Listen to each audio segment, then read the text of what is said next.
On écrit PD sur leur porte, un peu comme on marquait les juifs à l'époque. Bah là, hop, on marque PD pour que tout l'immeuble soit au courant et que des gens se liguent entre guillemets contre eux pour les faire partir. J'ai cru qu'ils allaient me brûler parce qu'ils m'ont vidé un bidon. Et c'est un bidon d'essence. C'est de l'essence, ils vont allumer une allumette et c'est fini. Voilà, ma vie s'arrête là, c'est fini, elle s'arrête sur ce trottoir. Okay. Je sais pas si vous imaginez le traumatisme.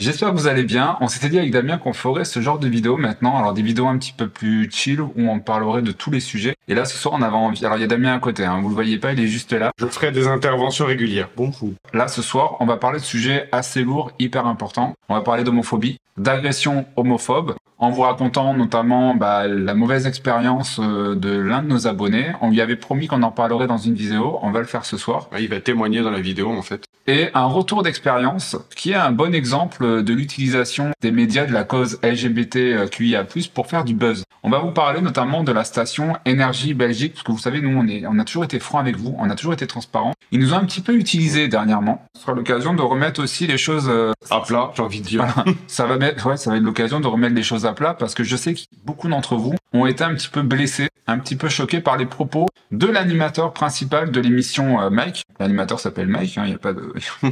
Il n'y a pas de piège. D'abord, on voulait s'intéresser au vrai sujet. Les agressions homophobes qui ne cessent d'augmenter. Nous, c'est un ressenti qu'on a en tant que créateur de contenu. Il y a une montée des propos homophobes sur les réseaux sociaux, sur les commentaires. On n'est pas les seuls créateurs de contenu à en parler. Moi, je n'ai rien contre les homosexuels à partir du moment où ils arrêtent de me courir après. Alors, attendez, mais non, mais... Moi, je cours pas, je peux pas, j'ai pas les moyens. Voilà. Cette phrase, on l'a trop entendue. Cette phrase, si vous êtes homosexuel, on l'entend tout le temps. Des milliards. Une personne peut avoir peur des homos et donc être homophobe à moins que la peur devienne un délit. C'est pas méchant contre notre communauté, mais on n'est pas les plus crédibles, quoi. On n'est pas... Au niveau bagarre, on est très limité. On va faire quoi? On va faire la contrebande de vinyle de Lady Gaga? Une phobie des gays, c'est normal. Je ne veux pas devenir comme vous. C'est normal. SES, je ne sais pas si c'est normal, justement. Non, normal. Moi, je pense qu'en plus, tu as la phobie du Becherel. La responsabilité, elle est partagée. La faute aux médias, en partie, qui mettent en avant des sujets d'actualité qui, franchement, ne méritent pas autant de tapage. Notamment le concert de Bilal Hassani dans une église qui n'est plus une église depuis je ne sais pas combien de temps. Ou alors le gars avec son copain qui dansait en crop top dans une église. Alors, je dis pas que c'est bien. Il y a des mauvais comportements, ça, ok. Mais mettre ça en avant alors que d'un autre côté, il y a tellement de choses à dire pour parler d'homophobie. C'est une mise en lumière de ces différents sujets, comme tu dis, en fait, ça nous résume finalement à ça, alors que c'est pas nous. Ça peut provoquer des débats qui peuvent déraper finalement, parce que les gens peuvent avoir des propos homophobes sans même s'en rendre compte. On en a eu la preuve, nous, à la radio, encore une fois, où finalement, le mec a eu des propos qu'on pourrait qualifier d'homophobes sans même s'en rendre compte, je pense. La mise en lumière de ces faits cache peut-être des vraies agressions, comme par exemple ce qu'a vécu Mickaël avec son copain. Il y a beaucoup à dire pour la cause, mais le problème, c'est qu'on met en avant ces sujets-là, qui sont des faits anodins. Vous allez le voir ce soir, il y a des choses très graves qui se passent. On parle d'une agression LGBT-ophobe, alors je sais pas si ça se dit, mais voilà, tous les 3 jours. Avant de vous parler de cette histoire de radio, on va surtout là s'intéresser à nos abonnés. Et si, à notre petit niveau, on peut se faire leur porte-parole et on peut véhiculer les vrais messages, nous, c'est avec plaisir. Et notamment l'agression en fait de Mickaël. Finalement, on voulait vous en parler parce qu'on n'a pas pu le faire à la radio, relayer son témoignage. Et son témoignage est important. Il montre les problèmes au quotidien. Il montre pas les problèmes à la télé ou les buzz entre guillemets qui se passent dans les médias. Là, il montre vraiment ce que la communauté LGBTQIA+ vit dans son quotidien. Mickaël et Anthony sont des abonnés. Alors, on vous mettra la photo quelque part par là. Mickaël a 37 ans, Anthony a 36 ans. Ils forment un joli couple. Et ils ont emménagé dans un appartement à Valence. Le problème, c'est que le beau-fils du propriétaire est totalement homophobe. Et lui, ça ne lui plaisait pas qu'un couple homosexuel emménage dans l'appartement du propriétaire. À partir de là, il y a des petites agressions qui ont commencé. Des agressions tout d'abord verbales. Ce qui s'est passé, c'est qu'un jour, il est venu nous voir et il nous a agressé déjà. D'accord. En nous disant que oui, les gens comme nous, de toute façon, il en voulait pas, enfin voilà. En leur faisant comprendre qu'ils n'étaient pas forcément les bienvenus, qu'ici on voulait pas de PD, qu'on voulait pas d'homosexuels, etc. On écrit PD sur leur porte en fait pour bien faire comprendre, un peu comme on marquait les juifs à l'époque. Là, hop, on marque PD pour que tout l'immeuble soit au courant et que des gens se liguent entre guillemets contre eux pour les faire partir. En revenant de 2 jours de vacances, ce qui s'est passé, c'est que sur la porte, il y avait écrit PD. Ok. C'est pas trop normal, quoi. Un jour, carrément, le beau-fils a essayé de s'introduire dans l'appartement de Michael et Anthony. Donc là, ça commence à prendre des proportions quand même inquiétantes. Mon copain, lui, il voulait fermer la porte et l'autre, il a ouvert la porte. Moi, j'ai continué à lui dire que c'était pas la peine de venir nous agresser, sinon j'appelais la police. Et il commençait à vouloir m'agresser. Il en a parlé surtout au propriétaire. Voilà, il lui a dit, écoute, non, ça va pas faire. Voilà, le beau-fils qui essaie de rentrer chez moi, en plus qui est clairement homophobe. Le problème, c'est que le propriétaire a répété la chose au beau-fils. Je pense que oui, le propriétaire a dû dire à son beau-fils de se calmer et d'arrêter d'aller menacer ses locataires. Sauf que le beau-fils, lui, a mis en place une vengeance. Un jour, Michael faisait son shopping dans le centre-ville de Valence, tranquillement, il était seul. Ce qui s'est passé, c'est qu'il y a 4 personnes qui d'un coup m'ont suivi. Et ce qui s'est passé, c'est qu'ils m'ont foutu des coups, ils m'ont tapé en m'insultant. 4 types, en fait, qui se jettent sur lui, littéralement, qui l'agressent, qui le ruent de coups. Michael, moi, il me disait au téléphone qu'il savait même plus d'où ça venait, quoi. Il y a rien de plus lâche, en fait. Il y a rien de plus lâche. Ça, oui. Mais j'ai pas vu leur visage parce qu'en fait, tellement que j'étais vraiment assez choqué. Du coup, dans ma tête, je me suis dit non, mais je sais pas ce qui arrive. Enfin, je sais pas pourquoi moi. Et pour ajouter à l'horreur, un des 4 va sortir un bidon et va l'asperger. J'ai cru qu'ils allaient me brûler parce qu'ils m'ont vidé un bidon, et c'est un bidon d'essence. Et lui, dans sa tête, il va se dire, ça y est, c'est de l'essence, ils vont allumer une allumette et c'est fini. Voilà, ma vie s'arrête là, c'est fini, elle s'arrête sur ce trottoir. Finalement, il va sentir que cette odeur n'est pas de l'essence, c'est de l'urine. J'ai senti l'odeur, j'ai dit non, mais c'est pas de l'essence, mais ils voulaient faire croire que c'était de l'essence. Oh, et du coup, c'était de l'urine. Ils sont partis en rigolant. Ils ont laissé Michael au sol avec de l'urine partout sur lui et Michael a dû se relever et rentrer tant bien que mal chez lui. Je sais pas si vous imaginez le traumatisme.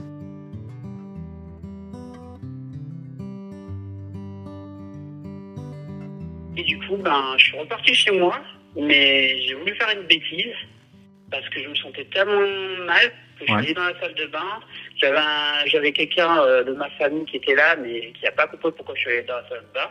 Et j'ai essayé de faire une tentative de suicide. Il a été à la police, bien évidemment. La police n'a rien pu faire pour lui. Parce que ça aussi, il faut en parler. Il n'y a pas eu d'accompagnement. La police lui a dit, voilà, vous n'avez pas vu les visages, on peut rien faire pour vous. Oui, ils ont été clairs et nets, ils ont dit ce sera une plainte contre X, mais ça mènera à rien en fait. Donc. Alors effectivement, Michael leur a parlé de cette histoire de beau-fils qui les avait menacés, qui s'était montré virulent avec eux, qui s'était introduit dans son domicile, qui avait aussi marqué PD sur la porte. Je pense qu'il y a quand même quelques indices. Ils n'ont même pas cherché à interroger le beau-fils en question. Non, ils n'ont même pas cherché. Le Michael en question n'a même pas été... Michael, excusez-moi. Non, le beau-fils. Le beau-fils en question n'a même pas été interrogé. On n'a même pas été dans la ruelle chercher s'il y avait des témoins ou s'il y avait des caméras qui auraient pu voir la scène ou quoi que ce soit. Ils ont rien cherché en fait. Ils ont fait une plainte contre X et basta. L'accompagnement, zéro. C'est Michael de lui-même qui a été voir un psy pour essayer de se sortir de ça. Il cauchemarde encore de cette histoire et il a encore des peurs entre guillemets quand il sort et quand il croise des gens. Pendant un moment, j'ai vraiment été effrayé, j'ai fait des cauchemars. Pourtant, il me réveillait parce que c'était l'horreur et je disais dans mes cauchemars, en fait, je veux pas brûler. Donc du coup, pendant un an, ça a été des cauchemars et tout ça. Ou quand des gens lèvent la main, il nous le dit dans le témoignage que quand quelqu'un lève la main un peu trop violemment, il a le réflexe de recul parce que il a peur. Ouais. Pour l'accompagnement, est-ce que par exemple la police ou quelqu'un t'a proposé un accompagnement ou en fait c'est de toi-même qu'a dû faire la démarche entre guillemets pour rentrer dans un accompagnement et pour retrouver entre guillemets ton équilibre? C'est moi qui ai trouvé l'accompagnement. J'ai fait, on va dire, une sorte de petite thérapie moi-même. Maintenant, j'évite plus les gens. Donc, je suis plus heureux. Je suis là à la campagne, tranquille, je suis plus en ville. Quel conseil tu leur donnerais, toi, aux abonnés qui ont été victimes d'agressions, que ça soit verbale ou physique? Le conseil, c'est surtout de ne pas rester enfermé parce que c'est la pire chose qui puisse arriver, en fait. Il faut vraiment qu'ils aillent discuter, parler. Il faut vraiment pas s'isoler. Moi, je l'ai vécu et je peux dire qu'être isolé, c'est la pire chose. On a été invité durant cette semaine à intervenir sur Énergie Belgique dans l'émission de Mike pour parler d'homophobie. Et on aurait bien aimé pouvoir parler de tout ça parce qu'on échange beaucoup avec vous. l'émission s'est déroulée et j'ai commencé à parler d'homophobie sur les réseaux sociaux, d'homophobie ordinaire. L'homophobie ordinaire, c'est toutes ces phrases qui peuvent paraître anodines, mais qui peuvent être lourdes pour le quotidien des personnes LGBTQIA+. Ce sont des phrases comme « je n'ai rien contre les homosexuels, mais on en voit trop à la télévision ».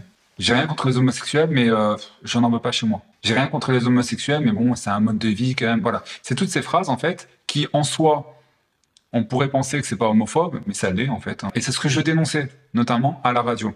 C'est l'homophobie décomplexée, notamment la phrase, il y en a trop dans les séries, dans les films, sur les réseaux sociaux. Ah, ça, on le dit partout. Les gars, Ouais. Lors de cette intervention, il y a une phrase qui vous a énormément choqué. On a lu vos messages et vous avez raison, vous avez entièrement raison. L'animateur dit à un moment, alors que je parle d'homophobie ordinaire, oui, les gays, les plateformes de streaming, c'est-à-dire Netflix, Amazon, etc., en mettent à toutes les sauces. En d'autres termes, on les voit un petit peu beaucoup. Vous avez raison, c'est vrai qu'il y a beaucoup de plateformes notamment qui essayent, et on a l'impression que maintenant il faut absolument le couple gay dans la série pour cocher toutes les cases. Contrairement à ce que disent certains dans les messages, il ne faut pas mettre le terme homophobie partout. C'est même contre-productif pour la communauté LGBTQIA+, de toujours crier à l'homophobie pour tout et n'importe quoi. Je pense qu'en l'occurrence, c'était une grosse maladresse de la part de la station radio. On nous a reproché de ne pas avoir rebondi, de ne pas avoir réagi sur le coup. Cette phrase, je vous promets que je ne l'ai pas entendue. On discutait avec Damien en même temps. Moi, je regardais mes notes, etc. et tout. Je n'ai pas entendu cette phrase parce que je peux vous assurer que j'aurais réagi et j'aurais rebondi dessus. Je te jure, j'ai regardé une série et je vois ce sigle ou je sais pas quoi, homosexualité, et je cherche, je me dis, mais pourquoi il parle de ça? Et il y avait effectivement une personne homosexuelle dans la série. Il y avait ça aussi sur Disney+, parce que dans le dernier Buzz l'éclair qui était sorti, il y avait une histoire de relation homosexuelle. Il participe à ce genre de messages qu'on peut voir sur les réseaux sociaux, notamment « Les gays ne sont pas nécessaires dans vos séries ». Le gars s'adressait directement à Netflix. Netflix lui a répondu « T'es pas nécessaire dans nos abonnés ». Je vous cache pas que j'ai envoyé un message à la station leur disant que voilà, nous on a reçu des messages de nos abonnés. Ils n'ont pas forcément compris la phrase de l'animateur principal et la réponse de l'assistante prod m'a un petit peu refroidi. C'est la deuxième douche froide. M'a un petit peu refroidi. Il me répond oui, mais faut dénoncer aussi le fait qu'on met des gays dans les séries, dans les films pour faire bien. Ça aussi, il faut le dénoncer. Des gens utilisent les gays pour faire bien. Eux, ce qu'ils ont fait, c'est qu'ils nous ont contactés pour qu'on intervienne dans l'émission. Et après, en direct à la radio, ils ont fait croire à leurs auditeurs qu'on appelait de manière spontanée, qu'on avait appelé le numéro qu'ils avaient donné au standard, etc. Comme si on avait écouté l'émission et on avait appelé spontanément pour passer un coup de gueule. Alors que je peux vous assurer que tout avait été prévu à l'avance. Le sujet, ils savaient déjà qu'ils allaient parler d'homophobie. Et en aucun cas, on a appelé le numéro, c'est eux qui nous avaient appelé. Donc la question est plutôt la suivante. Qui c'est qui utilise la communauté gay pour faire bien ?